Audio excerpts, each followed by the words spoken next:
की कहानी कुछ अलग है। कहानी का नाम है हिजड़ा, एक किन्नर और एक छोटे बच्चे की दिल छूने वाली कहानी। बस यात्रियों से भर चुकी थी और चलने को तैयार थी। सभी अपना सामान और खुद को संयत करने में लगे हुए थे। एक युगल अपने लगभग 5 साल के बच्चे के साथ बैठा था। उस बच्चे ने हाथ में 1-2 रुपए का सिक्का मजबूती से पकड़ा हुआ था।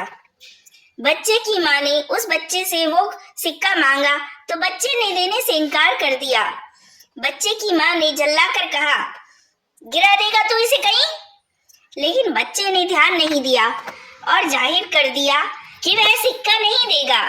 तभी बस में एक प्रौढ़ उम्र का हिजड़ा चढ़ा।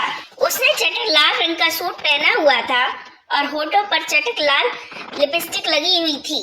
बस में चढ़ते ही उसने ताली पीटते हुए कुछ युवकों की तरफ उत्तेजक इशारे किए और उन्हें छेड़ा। उन युवकों ने भी एक मादक मुस्कान के साथ उसको 10 का नोट थमा दिया। हिजड़ा अपनी इन उत्तेजक भाव भूमिकाओं के साथ बस में बढ़ते हुए मांगने लगा। उस युगल का 5 वर्षीय बच्चा उस हिजड़े को उत्सुकता से देख रहा था। बच्चे के माता पिता के साथ कई यात्रियों को भी उस हिजड़े की हरकतों से घृणा हो रही थी। बस में कुछ ऐसे यात्री भी थे जिन्हें वो हिजड़ा मनोरंजन का साधन लग रहा था। ऐसे लोगों के मनोरंजन के लिए हिजड़ा अपनी हरकतों को और ज्यादा मादक करके कुछ मादक गीतों के बोल भी गा रहा था। वो हिजड़ा बस में पीछे की तरफ बढ़ चुका था और अभी उसने 2 ही लोगों से पैसे लिए थे कि उस 5 वर्षीय बच्चे ने जोर से उस हिजड़े को आवाज लगाई, माँ। हिजड़े ने ध्यान नहीं दिया। बच्चे ने फिर आवाज लगाई, माँ। अब की बार हिजड़े ने ये शब्द माँ सुना तो लेकिन उस तरफ देखा नहीं। उस बच्चे को उसकी माँ ने रोकने का प्रयास किया, लेकिन बच्चे ने पुनः अपनी पूर्ण शक्ति से आवाज लगा दी, ओ ताली बजाने वाली माँ। इस बार एक झटके से हिजड़े ने पलट कर देखा। तभी एक व्यक्ति ने उसे देने के लिए एक नोट निकाल दिया। उस हिजड़े ने वो नोट पकड़ भी लिया था, लेकिन उस हिजड़े ने उस नोट को छोड़ दिया। हिजड़े का ध्यान आकर्षित होते देखकर उस बच्चे की माँ, जो बच्चे को रोक रही थी, वो थोड़ा सहम गई। हिजड़े के भाव बदल गए थे। उसके मुंह से बस इतना निकला, हाँ मेरे बच्चे।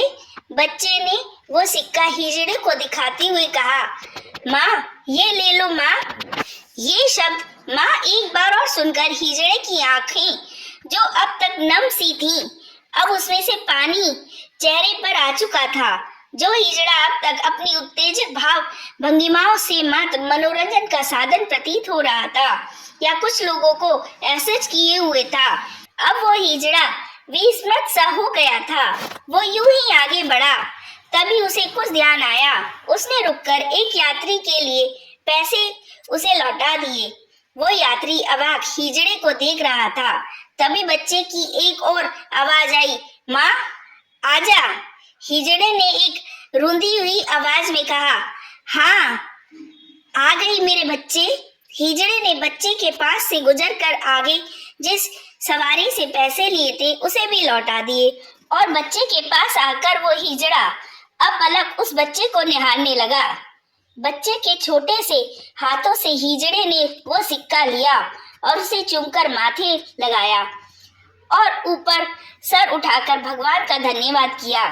बस में सभी इस दृश्य को देखकर अवाक थे। क्या था आखिर उस 2 रुपए के सिक्के में ऐसा जिसके लिए हिजड़े ने बस के इकट्ठे किए हुए सारे पैसे वापस लौटा दिए? हिजड़े की आंखों से अब आंसू की धारा बह रही थी। हिजड़े की जिन आंखों में थोड़ी देर पहले मादकता थी, अब वो वात्सल्य से भर चुकी थी। हिजड़े ने बच्चे के सर को चूमा और हिजड़ा बुदबुदाकर बच्चे को दुआएं दे रहा था। हिजड़े ने अपनी थैली में से 100 रुपए का नोट निकालकर उस बच्चे के हाथ पर रख दिए। बच्चे की माँ ने उसे रोकते हुए कहा, ये क्या कर रही हैं आप? हिजड़े ने अपने दुपट्टे से अपना मुंह पोंछा और बोला, बीबी आज से मेरी उम्र भी इसके नाम और इसके सारे दुख मेरे नाम। बीबी तेरा बेटा है, तुझे बना रहे, भगवान सुखों से तेरी जिंदगी भर दे। हिजड़े ने फिर आंसू भीगे चेहरे को दुपट्टे से साफ किया और बच्चे के चेहरे को अपने हाथों में लेकर चूमा और बोला, बीबी मुझे तो पैदा होते ही मेरी माँ ने भी रिश्ता तोड़ दिया था। हम हिजड़ों का जन्म होता ही ऐसा है। बीबी जिंदगी में पहली बार आज इस बच्चे ने माँ कहा तो लगा, हाँ मैं भी इंसान हूँ। बीबी इस बच्चे ने मुझे क्या दे दिया तू नहीं समझेगी। फिर वो हिजड़ा उस सिक्के को अपनी छाती से लगाए हुए बस से उतर लिया और जाते जाते उस बच्चे को दुआएं देता रहा और आशीष देता चला गया। बच्चे ने अपने पिता को वो 100 का नोट दिखाया तो पिता ने उस नोट को अपने माथे से लगाया और अपनी पत्नी से बोला, संभाल कर रखो इसे, ये आशीर्वाद है एक माँ का अपने बेटे के लिए। अगर आपको मेरी कहानियाँ पसंद आए तो प्लीज़ मेरे चैनल को सब्सक्राइब करें और लाइक भी करें।